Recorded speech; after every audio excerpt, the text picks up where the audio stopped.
குறுவை சாகுபடி செய்த விவசாயிகள்லாம் தங்களுடைய உற்பத்தி செய்யப்பட்ட அந்த நெல் மூட்டைகளை நேரடி கொள்முதல் நிலையத்திற்கு கொண்டு வந்து விற்பனை செய்கின்ற சூழல் இருக்கின்ற அந்த நேரத்தில் இந்த அரசு மெத்தன போக்கில் மெத்தனமாக நடந்த கொண்ட காரணத்தினால் அலட்சியமாக நடந்த கொண்ட காரணத்தினால் தான் இந்த விவசாயிகள் துன்பத்திற்கு காரணம். இதை உங்களுக்கு எல்லாம் கொடுக்குறேன். நான் 17/10/2025 சட்டமன்றத்தில் பேசினேன் பேச்சு கருத்து ஆதாரத்தோடு சொல்கிறேன். அதை கூட தம்பி இதெல்லாம் நீங்கள் பாருங்கள், இதை எல்லாத்துக்கும் ஆளுக்கு ஒன்றா கொடுங்க. 7 இருக்குது. நான் அன்றைய தினமே சட்டமன்றத்தில் சொன்னேன்.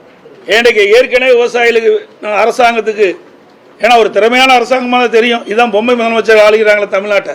இன்றைக்கு 6 லட்சம் ஏக்கர் டெல்டா மாவட்டத்திலே குறுவை சாகுபடி பயிற்சி. அந்த 6 லட்சம் சாகுபடி செய்யப்பட்ட அந்த நிலத்தில் குறுவை சாகுபடி விளைச்சல் எவ்வளவு இருக்குது என்று அதிகாரிகளுக்கு தெரியும். அப்படி இருக்கின்ற பொழுது முன்கூட்டியே திட்டமிட்டு விவசாயிகள் அறுவடை செய்ய விவசாயிகள் உற்பத்தி செய்யப்பட்ட நெல்லை நேரடி நெல் கொள்முதல் கொண்டு வந்தவுடன் உடனடியாக அதை நேரடியாக கொள்முதல் செய்யப்பட்டது அந்த பிரச்சனை வந்திருக்காது.